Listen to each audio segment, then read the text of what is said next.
का यही सत्य है। का देखो मुझे बल्ले से ही सुनने हैं, ये बताओ क्या करूंगा। देख देवी किसी को डर थोड़ी है तुझे डर है देवकी की आपकी संतान से, देवकी के बच्चों से।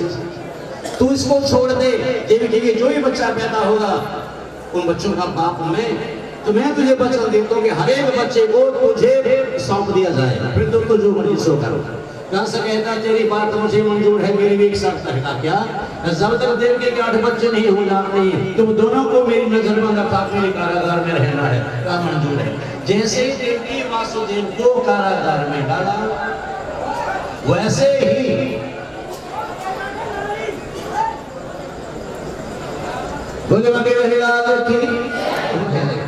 परंतु उसने अपने दुष्ट साथियों को इकट्ठा किया और मथुरा के उस विद्रोह को जबरदस्ती कुचल दिया, दबा दिया। और जो मथुरा का राजा कंस का बाप उग्रसेन, उसे अपने बाप को पकड़ा, हाथों में कड़ियां पीड़ियां डाली और उसको जो है कारागार में डाल दिया। अपने आप मथुरा का राजा बन गया और पहला ऐलान यही किया राजा बनते ही कि संसार में कोई भगवान नहीं, संसार में सिर्फ मैं ही भगवान हूं। अगर माला जपनी है मेरे नाम की जपो, अगर जय बोलनी है तो मेरे नाम की जय बोलवाओ, अगर होम करना है तो मेरे नाम लेकर के होम करो, पूजा करनी है तो मेरी करो। कोई देवता नहीं है, कोई भगवान नहीं है। साधु संत उनकी यज्ञशालाओं को तहस नहस कर दो, भ्रष्ट कर दो, यज्ञशालाओं को दूषित कर दो, उनकी झोपड़ियों में आग लगा दो, उनको उसी यज्ञ कुंड में घर जला दो।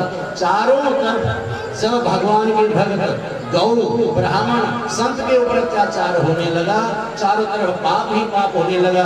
तो ये पृथ्वी जो है ये सही नहीं कर पाई पाप का वजन और गौ बन करके देवताओं के पास पहुंचे। देवताओं मेरी रक्षा करो, मेरी सहायता करो, अरे इस दोष से मुझे बचाओ।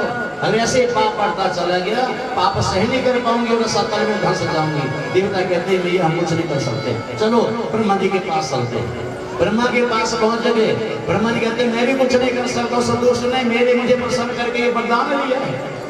कहा चलो भोले बाबा के पास चलते हैं। भोले बाबा कहते मैं भी कुछ नहीं कर सकता क्योंकि ब्रह्मा ने भगवान कुछ ऐसा दिया है।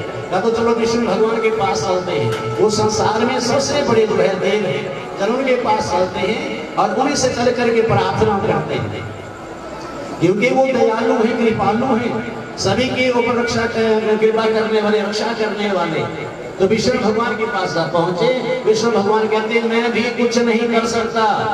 हमारे आप कुछ नहीं कर सकते क्योंकि ब्रह्मा ने वरदान ऐसा दिया है कि गोलोकनाथ धर नर शरीर यहाँ आएंगे। जो गोलोक के नाथ कौन? कृष्ण भगवान। इसलिए सभी मिल करके उसे पुकारो।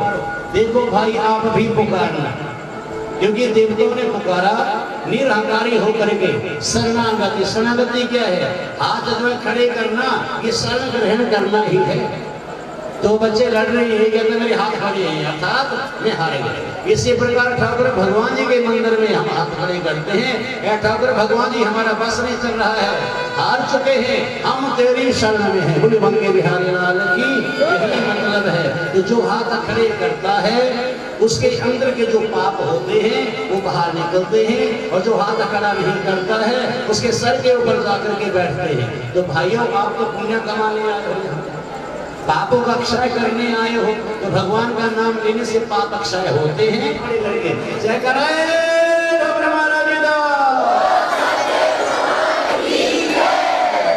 तुसी जानो जे ਤੁਹਾਡਾ ਕੰਮ ਆਏ, पुण्य कमान आए, बस अपने चरणों में जगह देना, अपने चरणों में बस आए रखना, बैठा रखना।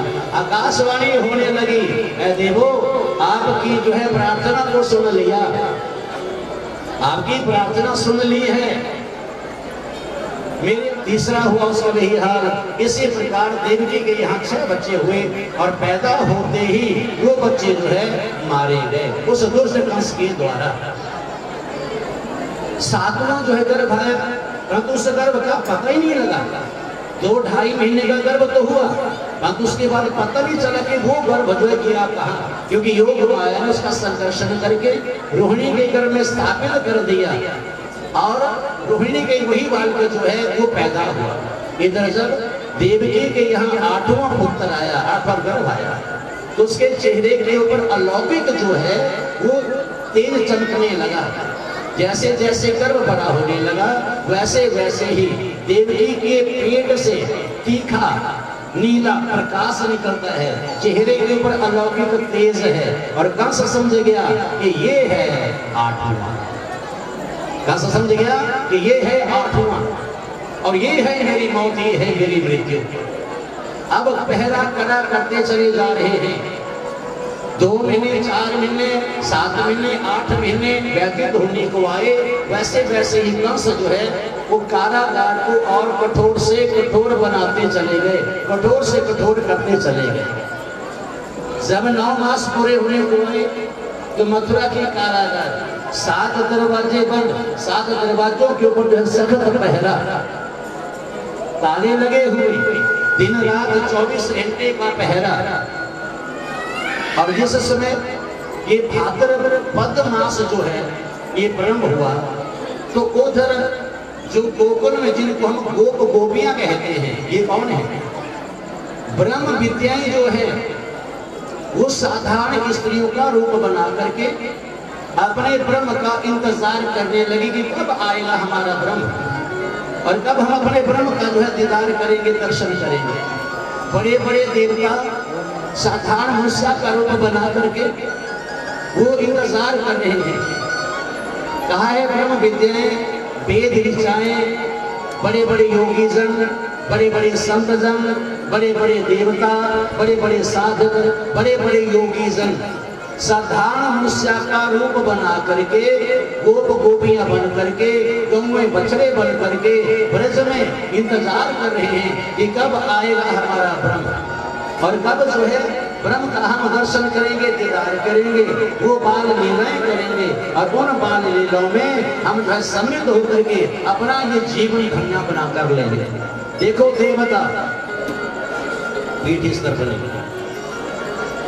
देवता साधारण मनुष्य बन के लगे इंतजार करने, कब आएंगे भगवान, कब आएंगे वो बाल बन करके, और कब हम उनकी बाल लीलाओं में सम्मिलित होंगे, क्योंकि हम जानते हैं कि वो ब्रह्म है, सारी सृष्टि को चलाने वाला, पैदा करने वाला, रचना करने वाला, आज वही बाल का बन के आएगा। और बाल को परतंत्र होता है, स्वतंत्र नहीं, अपनी मर्जी से कुछ नहीं कर सकता है। जब भी किसी गोपी के मकान के ऊपर, छत के ऊपर बैठ करके सब कौवा बोलने लगता है, तो उस समय वो गोपी उस कौवे से ये प्रार्थना करती है कि कागा, हमने सुना है कि जब भी तो किसी के आंगन में बोलता है तो ये किसी मेहमान के आने का एक इशारा होता है, कोई परोना आने वाला है। उन गोपियों को किसका इंतजार है?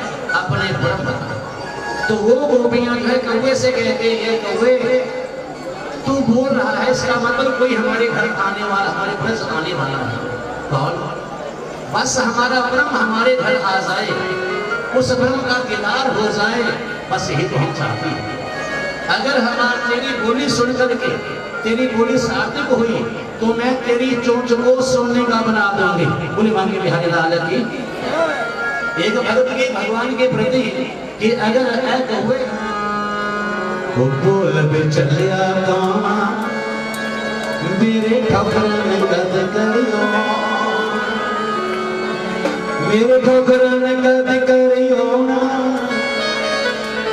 मेरे ठोकर ने कद करियो, बोल बे चलिया गावा मेरे ठोकर ने कद करियो।